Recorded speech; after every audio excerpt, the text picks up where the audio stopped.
Another thing is, anytime we can utilize gravity, we want to take advantage of gravity. It used to be many of the districts in the Yakima Valley up in the Okanagan were all just open ditches. There's a lot of elevation drop down through that country, and they figured out if we trap that energy, instead of having open canals, let's put it in a pipe, and then in that closed conduit we can harness the pressure internally due to the drop in elevation through the valleys. And in a lot of places it's totally eliminated pumps altogether. They're just using the hydraulic head of the elevation drop to create enough pressure to run their pressurized systems as they go down through the valley. It's like free energy, and it's very efficient to take advantage of gravity whenever you have the opportunity to have a downhill system. Now if you're pumping out of a creek, that's not a possibility because the creek's at the lowest part of the farm.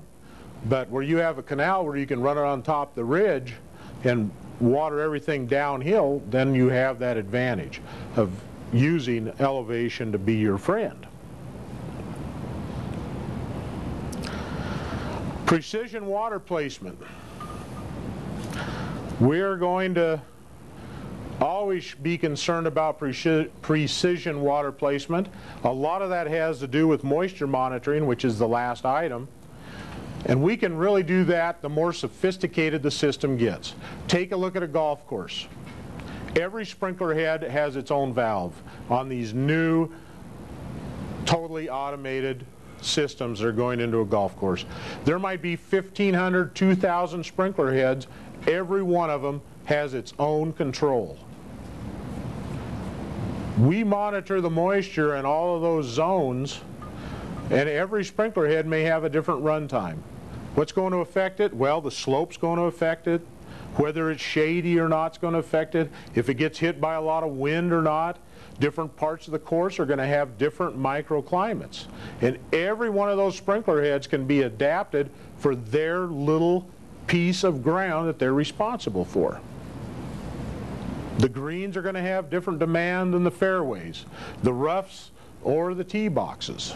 They all cut at different heights. They all might have different varieties of grasses. They're going to have different water needs at different times of the year. We adopt and adapt those systems on a continuous monitoring basis using weather station, using soil moisture monitoring to make sure that we maximize our efficiencies and precisely place that water. Now the newest and latest is precision control on center pivots. They're getting to the point where they're actually valving the heads going out the center pivot.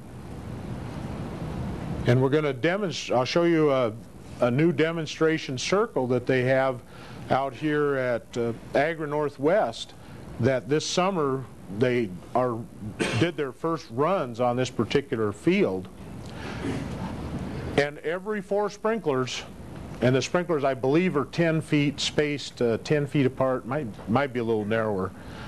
There's 160 sprinklers on the pivot. It's a 1,200 foot, just a little over 1,200 foot long, and they double up at the end. So they're about 10 feet apart.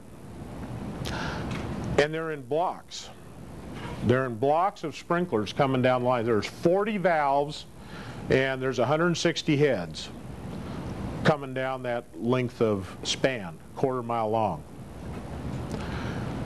And those sprinklers turn on and off according to the field soil texture and its intake rate and its water holding capacity. First thing they had to do was soil map the field. So they went out and mapped all the different soil types. They come up with 6 different soil types in this 125 acres. Then they put a GPS guidance on the end of the pivot so that they always know where the end of the pivot is as it rotates around the field. And then their computer, they have a microprocessor that is all-knowing as to where that system is located at all times. Now the GPS are literally sending a signal to a satellite, and it beams back down to the control box, so that this thing is being triangulated by satellite all the time, so they know exactly where the end of that pivot is. And by knowing where the end of the pivot is, it knows to tell which sprinklers to turn on when throughout the length of the run at that exact point in the field as it's cutting little pie wedges out of that field.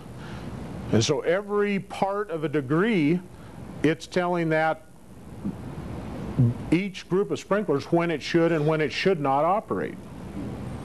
And what they've done is they said the sandiest soils, it waters 100% of the time.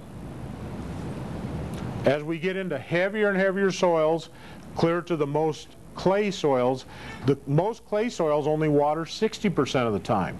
And they have 4 other incremental sets of soils. So there's one that runs 100%, one at 90, one at 80, one at 70, one at like 65, and one like 60, depending on the soil type. And so they all are watering on a percentages of a minute. So they'll turn on and off percentage of a minute, very similar to the way the pivot operates itself. And so where the sandy part of the field are, the sprinklers run all the time.